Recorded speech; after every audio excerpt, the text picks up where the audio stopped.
Dear student, राय of physics में आपका स्वागत है। आज हम क्लास 11 के जो हमारा टॉपिक है मैटर, जो चैप्टर 5 है मैटर के बारे में आज हम पढ़ेंगे कि मैटर क्या होता है। तो मैटर हमारा टॉपिक है, मीन्स उसका हिंदी अर्थ क्या हुआ? पदार्थ हुआ। क्या पदार्थ के बारे में पढ़ना है मुझे? इसके बारे में, पदार्थ के बारे में पढ़ना है।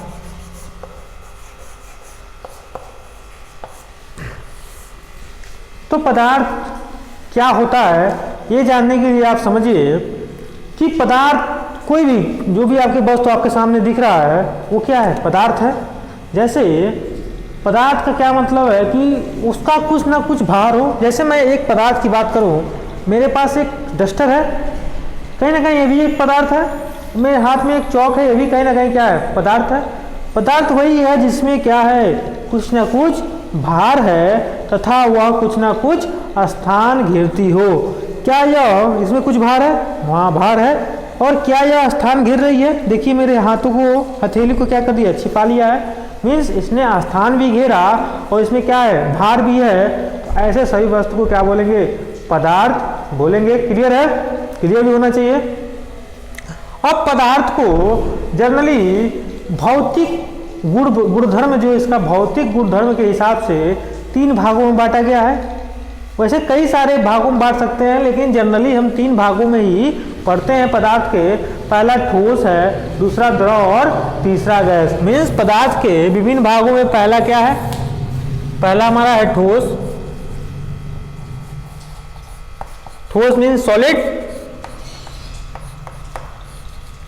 सेकेंड नंबर पे है द्रव means liquid. And third number पे है गैस। गैस में क्या हो सकता है? हवा हो सकता है, वायु, वायु ले सकते हैं,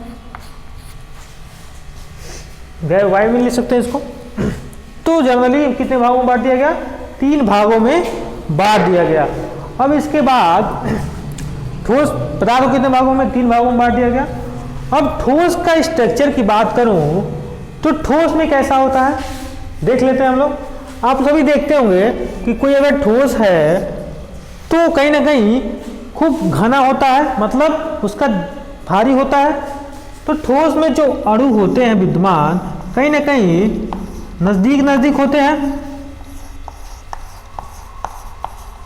ऐसे कुछ होते हैं। और वही द्रव की बात करूं, लिक्विड की बात करूं, तो इसके जो अणु होंगे कहीं ना कहीं इसके कंपैरिजन में थोड़ा सा क्या होंगे? दूर होंगे। ये रहा, ये रहा, ये रहा, ये रहा, ये रहा और ये रहा, ये रहा। वहीं अगर गैसियस की बात करें तो कहीं ना कहीं इन दोनों के कंपैरिजन में जो उसके अणु होंगे कहीं ना कहीं बहुत दूर दूर होंगे। अब इस पास और दूर होने से क्या होता है? एक आता है अंतरा आणविक दूरी आता है। अंतरा आणविक दूरी, इसका क्या मतलब है? जैसे मेरा हेडिंग है अंतरा आणविक दूरी। तो अंतरा आणविक दूरी का सिंपल सा अर्थ है किसी एक पदार्थ के 2 अणुओं के बीच की दूरी ही क्या है? अंतरा आणविक दूरी। जैसे एक पदार्थ मेरा यह था और दूसरा पदार्थ यह था, तो क्या इसके और इसके बीच में कुछ दूरी है? अगर मैं इसको जूम करके देखूं, एक पदार्थ ये था और एक पदार्थ क्या है? बगल में है। तो इस पदार्थ के मिड से इस पदार्थ के केंद्र से क्या कुछ दूरी है? यही क्या होगा? अंतरा आणविक दूरी। यही क्या है? अंतरा आणविक दूरी। और इसी अंतरा आणविक दूरी के कारण एक आता है बल, अंतरा आणविक बल। क्या होता है? अंतरा आणविक बल। अगर अंतरा आणविक दूरी जितना कम रहेगा उसमें अंतरा आणविक बल कितना होगा? ज्यादा होगा। मीन्स आकर्षण शक्ति ज्यादा होगा। अगर 2 अणु पास पास में है तो दोनों के अंदर एक अंतरा आणविक बल लगेगा, जो जितना नजदीक रहेगा वो बल कितना और ही ज्यादा अधिक होगा। वैसे ही अंतरा आणविक दूरी इसमें क्या है? कम है। तो बल इसका क्या होगा, ज्यादा होगा। यानी अंतरा आणविक बल अगर दूरी ज्यादा है, कम है, तो बल क्या होगा, अंतरा आणविक बल जो बल होगा ज्यादा होगा। सही बात है भाई, जो जितने नजदीक रहेंगे उसमें आकर्षक शक्ति भी ज्यादा पड़ेगा तो बल भी बढ़ जाएगा। उसी तरह इसमें क्या इसके कंपैरिजन में दूरी अधिक है, भाई इसमें दूरी इतना सा था, इसमें दूरी कितना है, इतना सा है। तो जब दूरी बढ़ जाएगी तो बल भी, जो अंतरा आणविक बल है वो भी क्या हो जाएगी, घट जाएगी, क्योंकि दूर एटम होंगे तो उनके बीच आकर्षण वैल्यू भी क्या हो, घट जाएगी। तो घटने की वजह से इसमें अंतरा आणविक जो दूरी होगी ज्यादा होगी। अंतरा आणविक दूरी क्या होगा, ज्यादा होगा। तो जो अंतरा आणविक बल काम करेगा क्या वो ज्यादा होगा कि कम होगा, कम होगा। किसके कंपैरिजन में, इसके कंपैरिजन में। अगर मैं वही गैस की बात करूं तो एक अणु तो यहां है और दूसरा अणु क्या है, काफी दूर है, मतलब इसका अंतरा आणविक दूरी ज्यादा है, तो अंतरा आणविक बल क्या हो जाएगा, क्या बहुत ही कम हो जाएगा गैसियस में। तो कहीं ना कहीं एक रिलेशन हमको देखने को मिलता है। रिलेशन क्या है, जैसे देख रहे हैं कि दूरी जितना कम है और अंतरा आणविक बल कितना है, उतना ही ज्यादा है, मीन्स अपोजिट है। मतलब दूरी कम तो बल ज्यादा, दूरी कम तो बल ज्यादा, बल कम तो दूरी ज्यादा, मीन्स अपोजिट का आएगा। यानी अंतरा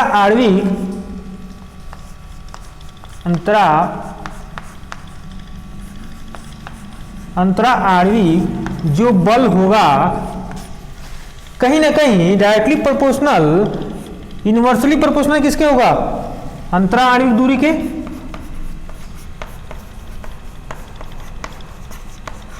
अंतरा आणविक दूरी के। बात समझ आया कि दो अणु अगर है, मान चलो मैं इसको जूम कर दिया, अगर दो अणु है, क्या है, इससे बहुत सारे अणु है, लेकिन आप समझने के लिए क्या समझिए, अभी दो अणु समझिए। जितना नजदीक रहेगा तो इसके बीच जो आकर्षक शक्ति होगा और ज्यादा हो जाएगा, मीन्स जो अंतरा आणविक बल लगेगा वो ज्यादा लगेगा। अगर मैं इसको दूर करता जाऊंगा तो इसके बीच जो बल लग रहा था कहीं ना कहीं क्या हो रहा है, कम होता जा रहा है। मतलब ये दूर हो रहा है तो बल क्या हो रहा है, कम होता जा रहा है। अगर ये दूर हो रहा है तो क्या हो रहा है, बल कम हो रहा है। तो यही हो गया अंतरा आणविक बल इनवर्सली प्रोपोर्शनल किसके है, अंतरा आणविक दूरी। बात समझ गए। तो अब मैटर में तीन भागों में था, ठोस, द्रव और गैस। जनरली की बात कर रहा हूं, वैसे तो और भी इसके भाग होते हैं। अगर ठोस की बात करूं तो ठोस आप क्या देखते हैं, कोई भी ठोस है तो क्या वह तरल है, ठोस तरल नहीं होते हैं, सबको पता है। और क्या उसका आकार, कोई ठोस है, ठोस में मैं अगर डस्टर की बात करूं तो क्या ये ठोस है, तो क्या इसका आकार निश्चित है कि हाँ कि ये क्या है, रेक्टेंगल में है, ये इसका आकार क्या है, निश्चित है। जो भी इसका शेप है क्या है, निश्चित है। अगर मैं इसका आयतन की बात करूं तो जितना इसका आयतन है क्या उतना ही है, मतलब आकार भी निश्चित है और आयतन भी निश्चित। मतलब ठोस में क्या लिख सकते हैं कि आकार में क्या लिखेंगे, इसका जो आकार है क्या होगा, निश्चित होगा।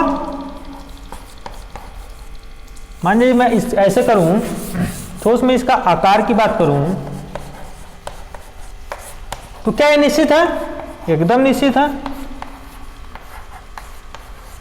निश्चित है। अगर मैं इसका आयतन की बात करूं, आयतन तो जो भी इसका है भाई, इसमें तो कम तो होगा नहीं ना ज्यादा होगा, जितना इसका आयतन है उतना रहेगा ही रहेगा। तो क्या इसका आयतन निश्चित है, वो भी उतना ही है, मतलब इसको क्या कर सकते हैं, निश्चित है, मतलब बदलेगा नहीं। ठीक है।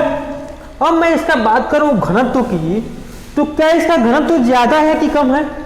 घनत्व का हम बताए थे, घनत्व का मतलब है घना होना, जो जितना घना होगा उसका घनत्व उतना ही ज्यादा होगा। तो ठोस ज्यादा घना है तो इसमें क्या होगा, इसका घनत्व ज्यादा होगा,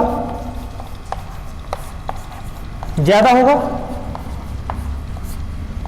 ठीक है। क्या ये तरल होते हैं, तरल में नहीं। क्या ये तरल होते हैं, एकदम नहीं होते हैं, तरल नहीं है ये भाई, क्या है, तरल तो है नहीं। तरल में समझते होंगे आप लोग, तरलता, तैरने वाला चीज। अगर मैं ठोस हो गया, अगर मैं द्रव की बात करूं, किसकी बात करना है मुझे, अब द्रव की बात करना है, तो द्रव में क्या आप बताइए कि क्या उसका आकार निश्चित है। आप देखते होंगे अगर एक गिलास आप ले लीजिए पानी, आपके पास एक गिलास पानी है, पानी क्या है, द्रव है, लिक्विड है। अगर मैं उसको एक थाली में डाल दूं, क्या है मेरे पास एक थाली है, कोई एक गिलास में पानी अगर है मेरे पास और बगल में क्या रखा है, थाली रखा है, थाली रखा है। अगर मैं इस पानी यहाँ भरा हुआ सर, अगर मैं इस थाली को इसमें सॉरी पानी को इस थाली में डालूं तो थाली में जो पानी आएगा उसका शेप क्या होगा, इस तरह हो जाएगा। पहले शेप क्या था, ऐसे, बाद में कैसे हो गया, ऐसे। मतलब इसका आकार तो निश्चित नहीं है। मतलब जो इसका आकार की बात करूं अगर मैं, आकार में तो क्या हो जाएगा, अनिश्चित हो जाएगा कि कोई इसका आकार निश्चित नहीं है। वही मैं बात करूं आयतन की, तो क्या आयतन बदलेगा या नहीं बदलेगा। सभी जानते हैं कि द्रव जो होता है, आपका जो दूध होता है वो भी आपका द्रव में आता है। कि आपके जो घर पे जो दूध लाता है दूध वाला, अगर आपको वह अपने बर्तन से निकाल करके 1 लीटर दूध निकाला और आपको कहा, आप ले गए भगोना कि भैया मुझे क्या कर दो, दूध दे दो इसी में, मेरा बर्तन अभी बिजी है तो मेरे पास भगोना ही खाली था इसलिए मैं भगोना लेकर आया, तो इसी में दे दीजिए। तो उसका लीटर कैसा था, पहले लीटर उसका ऐसा था, इसमें दूध भरा हुआ था, और आपका भगोना कैसा है, ऐसा। आपका भगोना कैसा है, ऐसा। तो जो दूध देगा ये कितना लीटर था, 1 लीटर। अब भगोना जैसे पड़ेगा तो आकार तो उसका चेंज हो गया, पहले आकार ऐसा था, लेकिन क्या उसका आयतन कम होगा। पहले 1 लीटर देगा वो दूध वाला, तो क्या आपको भगोना में आएगा तो आधा लीटर हो जाएगा या 1.5 लीटर हो जाएगा या 2 लीटर हो जाएगा, नहीं, 1 लीटर देगा तो 1 लीटर ही होगा, भले से उसका आकार चेंज हो जाए। यानी जो उसका आकार होगा क्या होगा, निश्चित होगा। क्या होगा, आकार हमारा क्या होगा, निश्चित होगा। सिंपल सा है। और ये क्या तरल होते हैं, हाँ इसमें तरलता पाए जाते हैं। इसमें तरलता क्या होता है, सॉरी घनत्व है। तो घनत्व की बात करूं तो क्या इसका घनत्व ज्यादा है, किसका, लिक्विड का, मतलब द्रव का घनत्व ज्यादा होगा, नहीं होगा, बिल्कुल नहीं होगा। ऐसा क्यों नहीं होगा, क्योंकि जो द्रव में आप देख रहे थे कि द्रव में हमारा, द्रव में देख रहे थे थोड़ा सा दूरी था, जो अणु थे काफी दूर थे, और इस सॉलिड में कहीं ना कहीं जो अणु थे काफी क्या थे, नजदीक थे। तो ज्यादा घना इसमें है तो घनत्व ज्यादा है, और इसमें क्या होगा, घनत्व कम होगा, किसके कंपैरिजन में, ठोस के। यानी ठोस से क्या कम, किसके मामले में, घनत्व के मामले में। यही है हमारा आकार, आयतन, घनत्व और तरल। क्या ये तरल होते हैं, हाँ एकदम होते हैं।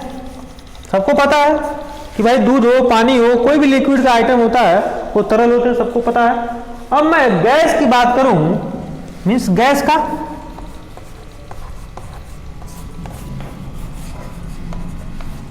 तो गैस में क्या होता होगा, आप लोग देखते होंगे कि क्या गैस का आयतन निश्चित है या आकार निश्चित है। भाई गैस तो पहले हमारे पास अगर घरों में एलपीजी सिलेंडर आता है जिस पर घरों में खाना बनता है, वो तो इतना बड़ा सिलेंडर था, उसमें क्या किया, गैस को खूब अच्छे से क्या किया, उसमें डाल दिया गया। लेकिन जब उसको मैंने वाल्व उसका खोल दिया तो गैस क्या हुआ, गैस चारों ओर क्या हुआ, कमरा का रूप ले लिया। और कमरे की खिड़कियां बंद थी तो गैस ने किसका रूप ले लिया, पूरे कमरे का रूप ले लिया। अगर खिड़की अगर खुली होती तो कहीं ना कहीं गैस बाहर वायुमंडल में चला जाता, तो वायुमंडल का जो शेप होता उसके शेप में आ जाता। तो कहीं ना कहीं इसका आकार बदल रहा है। अभी हवा ऐसे है, मैं गुब्बारा में भर दूं हवा को तो गुब्बारा इसका जिस तरह आकार होगा उसी तरह गुब्बारा का भी आकार, गैस का भी आकार हो जाएगा। बात समझ रहे हैं। यानी गैस का जो आकार है वो क्या है, अनिश्चित है, अनिश्चित है। वहीं मैं बात करूं आयतन की, तो आयतन क्या होगा, आयतन उसका ये बताइए, अगर मेरे पास मान लीजिए हवा है, ठीक है, मैं हवा अभी इतने कमरे में है, अब बाद में इसको और खोलूंगा तो हवा और फैल जाएगा, और खोलूंगा तो और फैल जाएगा, जितना खोलूंगा उतना फैलता जाएगा। यानी कि इसका जो आयतन है वो भी क्या है हमारा, अनिश्चित है। बात समझ गए यहां तक। अब बात करें घनत्व की, तो घनत्व मीन्स क्या होता है, घना होना। और आप जानते हैं कि जो गैस के अणु होते हैं, एक ईरगंज रहेगा तो एक अगला बीरगंज, कोई फलाना जगह तो कोई ढिकाना जगह, काफी दूर दूर रहते हैं, तो इसका घनत्वता क्या हो जाएगी, कम हो जाएगी। यानी सबसे कम जो घनत्वता हो जाएगी, घनत्व कम होगा। ठीक है। उसके बाद आता है तरलता की। तो ये तरल भी होते हैं, मतलब इसमें तरलता पाई जाती है। कोई दिक्कत और परेशानी वाली बात नहीं है, आपको समझ आ गया होगा।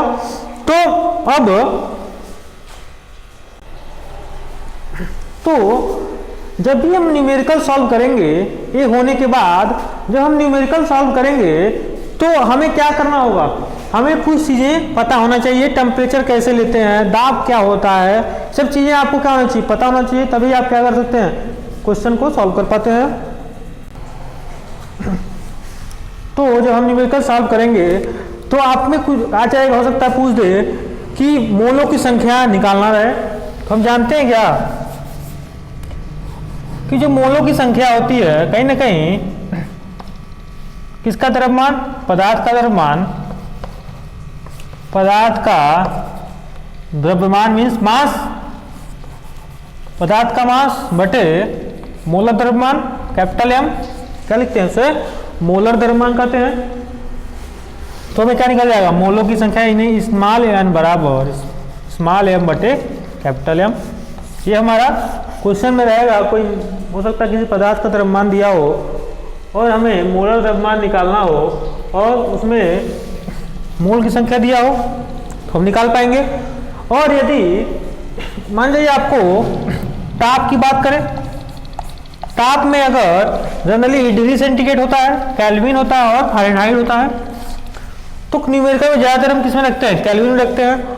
अगर आपको केल्विन मान लीजिए कोई क्वेश्चन में डिग्री सेंटीग्रेड में दिया हुआ है, अगर उसे आपको केल्विन में चेंज करना है तो कैसे करेंगे। अगर मान जाओ मुझे केल्विन में चेंज करना है तो केल्विन में जब चेंज करेंगे तो जितना डिग्री सेंटीग्रेड दिया रहेगा उसमें 273 क्या करेंगे, जोड़ देंगे तो हमारा केल्विन मिल जाएगा। ठीक है। और दूसरा आता है, अगर मान जाओ मेरे पास मान जाओ फ़ारेनहाइट में दिया हुआ है, केल्विन और इसका इक्वेशन मिल गया। अगर फ़ारेनहाइट में दिया गया तो क्या करेंगे, हमारा फार्मूला है F माइनस 32/9 बराबर C बटे का 5।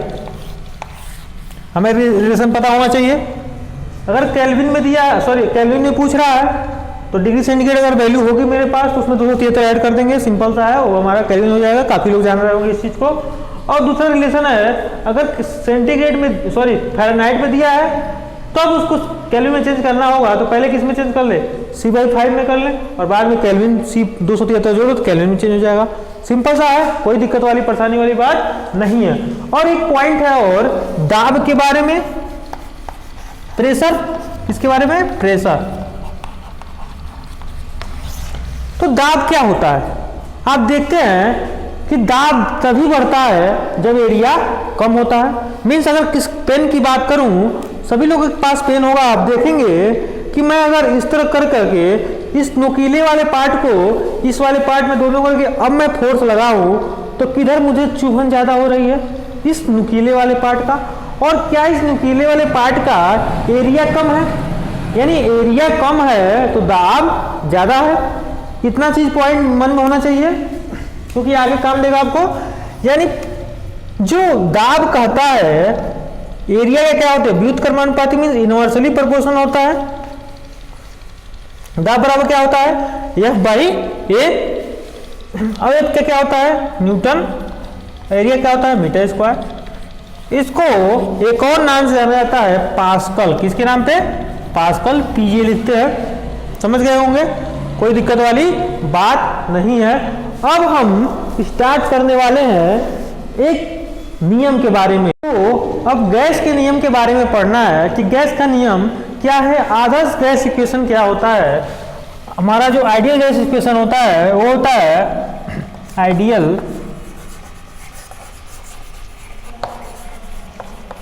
आदर्श गैस समीकरण जो होता है पीवी बराबर एनआरटी। फिर क्या होता है एनआरटी, जहां पे पी क्या है, दाब है, सबको पता है प्रेशर है, वी क्या वॉल्यूम है, मीन्स क्या है इसका आयतन है, और एन क्या है मोलों की संख्या है, नंबर ऑफ मोल, मोलों की संख्या, और उसी तरह आर क्या है हमारा एक नियतांक है,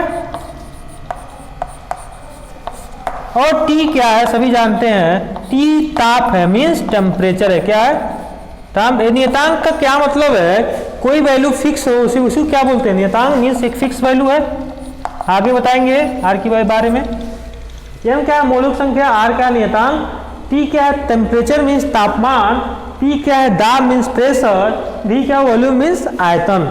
इतना समझ गए। अब हम पढ़ेंगे बॉयल्स लॉ के नियम के बारे में, इसको रब किया जाता है।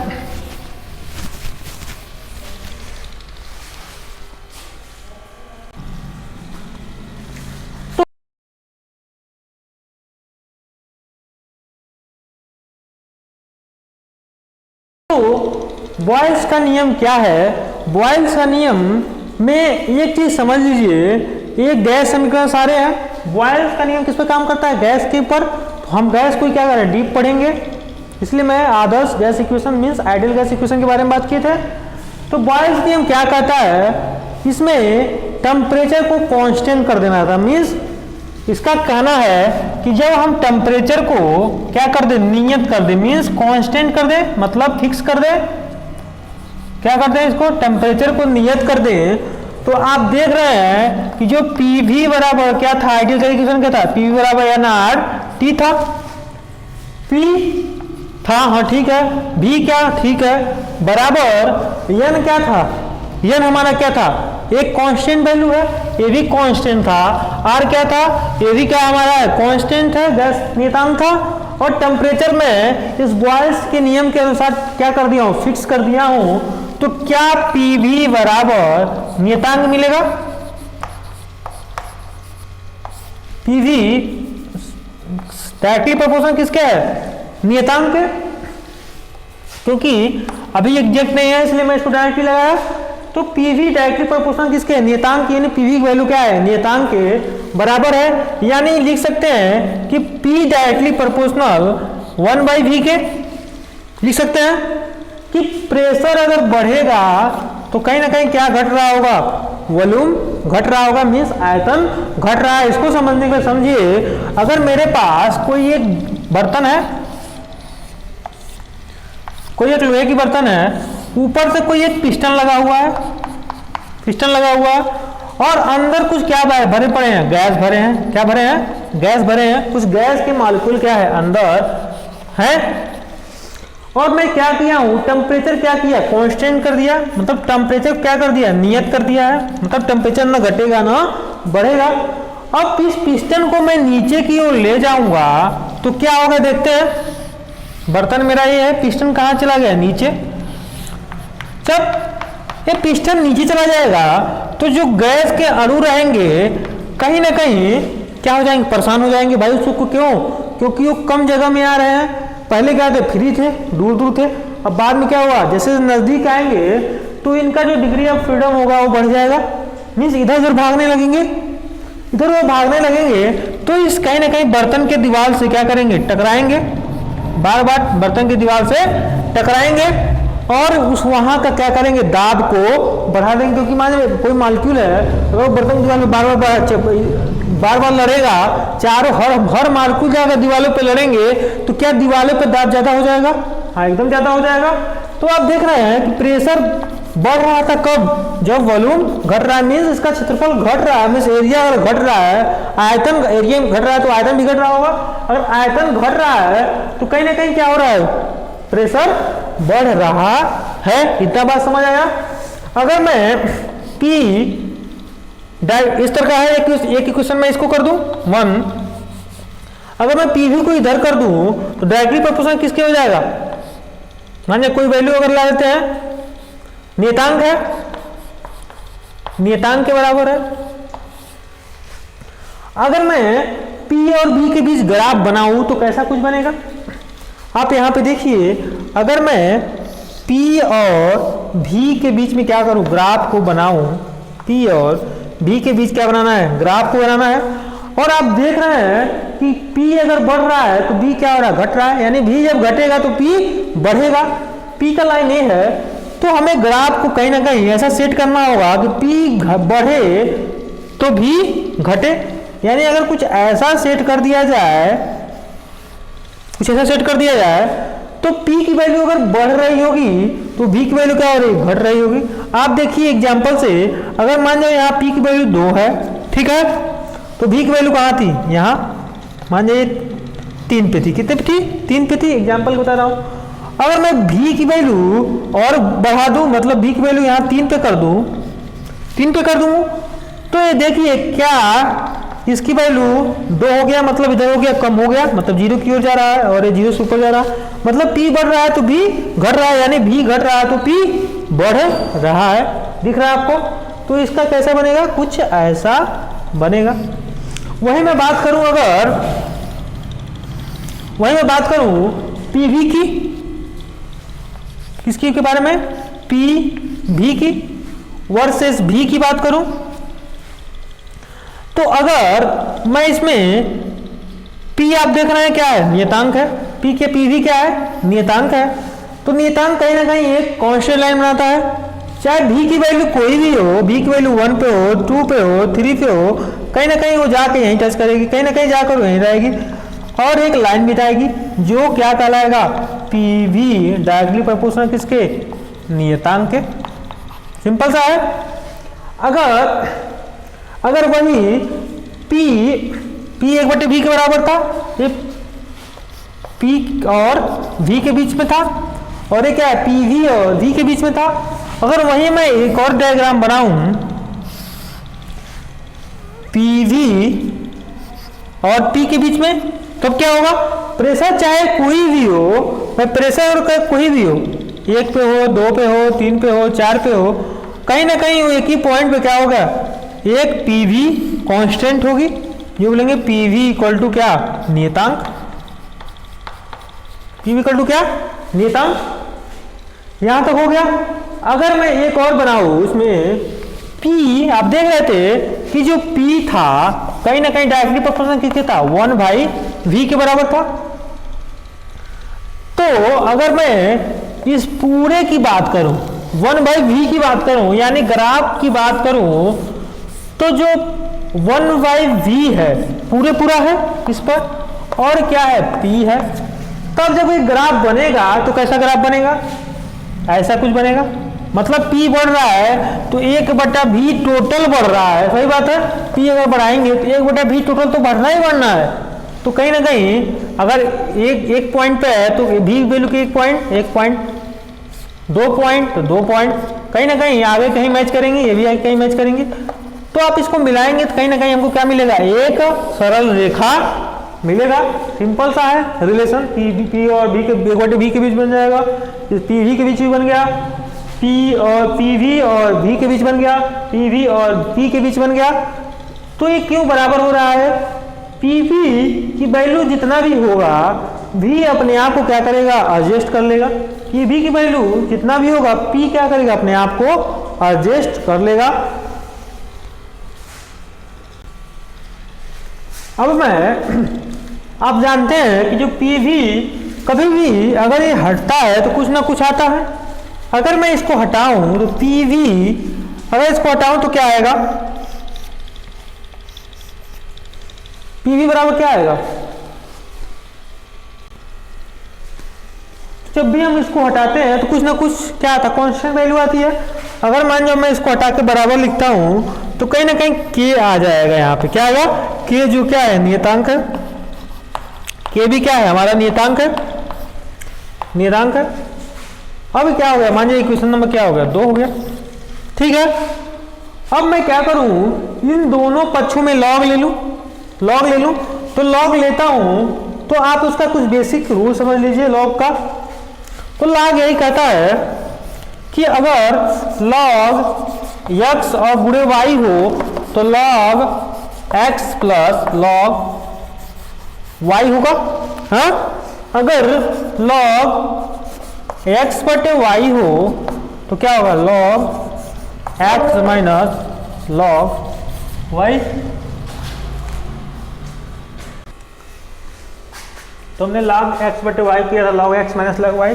अगर लॉग एक्स पावर वाई है तो क्या हो जाएगा, वाई लॉग एक्स, मतलब वाई पहले हो जाएगा और लॉग एक्स बाद में हो जाएगा।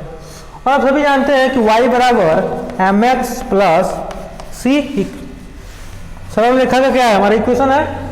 और इसका ग्राफ कोई बनता है कभी भी, अगर y इस पर है और क्या है x इस पर है, तो जो भी ग्राफ बनना स्टार्ट होगा कहीं ना कहीं c से स्टार्ट होगा, या तो ऊपर जाएगा या तो नीचे जाएगा, या तो ऊपर जाएगा या तो नीचे जाएगा। ये डिपेंड करेगा, अगर m पॉजिटिव है मतलब प्लस का है तो ऊपर जाएगा, अगर m माइनस का है मीन्स नीचे जाएगा। और सभी जानते हैं m बराबर क्या होता है, tan थीटा। m क्या है, स्लोप है। तो सेम चीज यहीं पर लागू होंगे, तो देखते हैं हम लोग। तो हमने यहां आया था, अब मैं दोनों पक्षों में अगर लॉग ले लूं, take log on both side, तब क्या होगा, लॉग पी वी बराबर लॉग के क्या है, कांस्टेंट है। अब इसको तोड़ेंगे, चूंकि गुणा हो रहा तब बताया थे यहाँ पे, लॉग एक्स प्लस वाई हो जाएगा, means log p plus log b हो जाएगा। Log p plus log b बराबर क्या हो जाएगा, लॉग के। अब जानते हैं y बराबर क्या होता है, एम एक्स प्लस सी। जो c था कांस्टेंट है, इसमें कांस्टेंट कौन है, k। तो हमें इसी रूप में क्या करना है, इसको सेट करना है। यानी अगर log p को इधर रोक लूं और इसको उस साइड भेजूं तो हो जाएगा log k, ये हो जाएगा तो माइनस log क्या b। अब मुझे देखना है कि इस इक्वेशन में क्या था, सरल रेखा इक्वेशन में कहा था, c बाद में था और इसमें जो कांस्टेंट वैल्यू ये है ये भी बाद में कर देता हूं। तो बाद में कैसे होगा, देखिए इसमें जैसे log p था बराबर, हमें कांस्टेंट वैल्यू क्या था इसमें, log k, और c के हिसाब से बाद होना चाहिए। तो log p जो log v होगा माइनस का इधर पहले आ जाएगा, और जो बचेगा इधर चला जाएगा, log प्लस का log k कांस्टेंट है। अब हम जानते हैं y बराबर क्या होता है, एम एक्स प्लस का c बराबर क्या है, log k है। m बराबर क्या है, माइनस का 1, x बराबर क्या है, log b, y बराबर क्या है, log p। इतना चीजें हो गई। अब मैं क्या करूं, सारी चीज पता हो गया। अब आपको क्या करना है, एक ग्राफ तैयार करना है।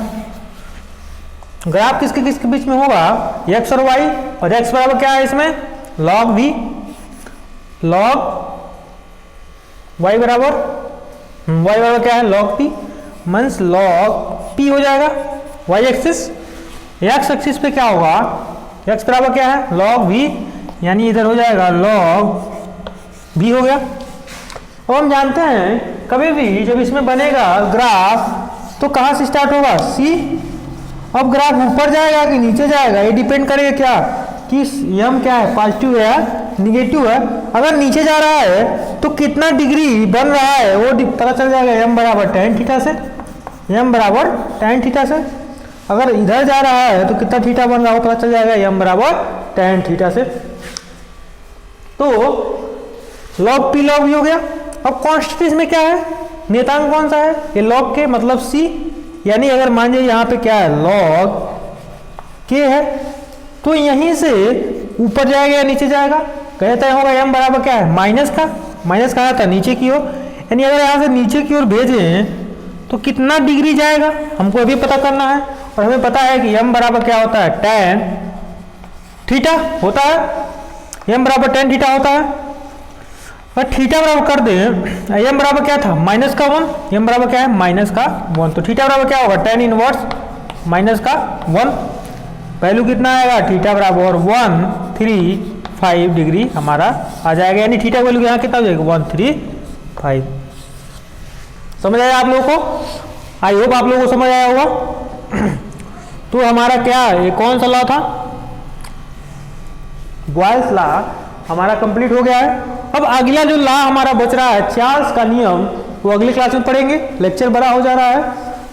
तो आई होप आपको वीडियो पसंद आया होगा, अगर पसंद आया है तो लाइक कर दे, सब्सक्राइब कर दे और अपने दोस्तों को भी शेयर कर दे।